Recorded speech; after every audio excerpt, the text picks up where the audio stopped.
जय श्री जगन्नाथ भाई माने सर्वप्रथम गुरुदेव गणपति और जगदम्बा को प्रणाम करी आज आम आस्ट्रो सेशन आरंभ करबा। आस्ट्रो सेशन क्रम आम पढ़ुथिलु नक्षत्र सीरीज।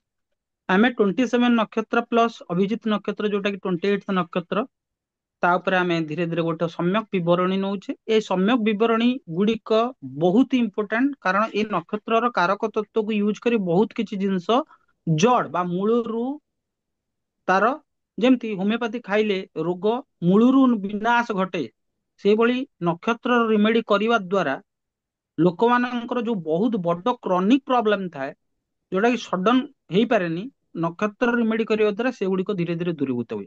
एवं ये नक्षत्र गुड़ाकर क्यारेक्टरिस्टिक्स गुड़ाक आम ये पढ़ुचे जे वैदिक जुगरे जेतेबेले कौनसी फलादेश बा प्रेडिक्शन रो सिस्टम नथिला सेतेबेले एई नक्षत्र को बेस करा जायकी ही प्रेडिक्शन बा फलादेश करा जाउतला। सेई क्रम रे आमे अश्लेषा नक्षत्र पर्यंत पहुंची जाइछे। आज आमे पढ़िबा मघा नक्षत्र विषय। मघा नक्षत्र रो क्यारेक्टरिस्टिक्स एवं स्पेसिफिकेशन विषय जानिबा। एटा छोट छोट वीडियो सीरीज हेले मध्य एथिरे बहुत अमाउंट रो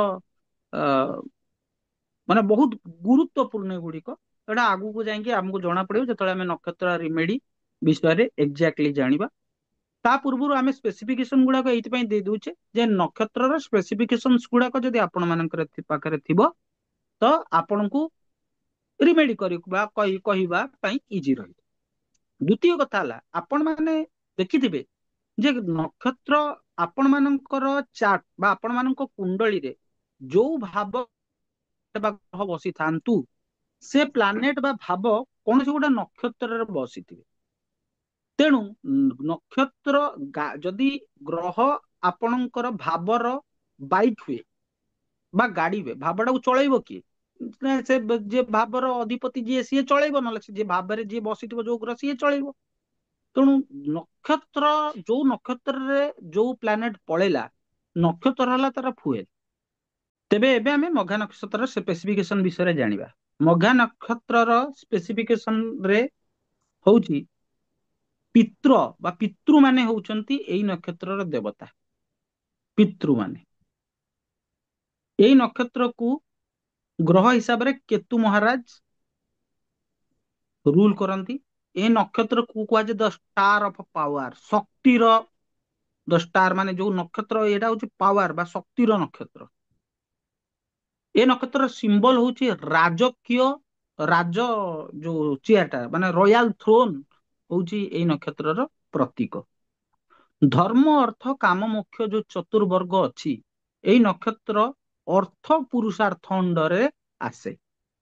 यार गण होची राक्षस गण वर्ण होची शूद्र एवं यार जो निजस्व तत्व अछि ये होची निजस्व तत्व ये होची वाटर तत्व जल तत्व।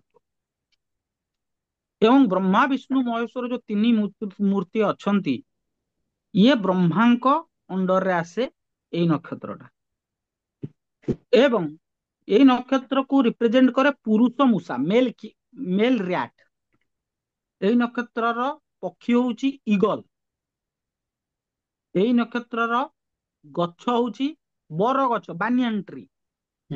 एई नक्षत्रर जन्म होइथिबा लोक मानकर आद्य अक्षर मा मी मो मे माने म रु स्टार्ट होतुवा दरकार। तो आज सेशन आम जानिले जे मघा नक्षत्र स्पेसिफिकेशन क्यारेक्टरिस्टिक्स विषय पुणी किछि नुआ नक्षत्र नेक्स्ट नक्षत्र स्पेसिफिकेशन विषय आगामी अध्याय पढ़िबा। आज पे एतिकी समस्त जय श्री जगन्नाथ।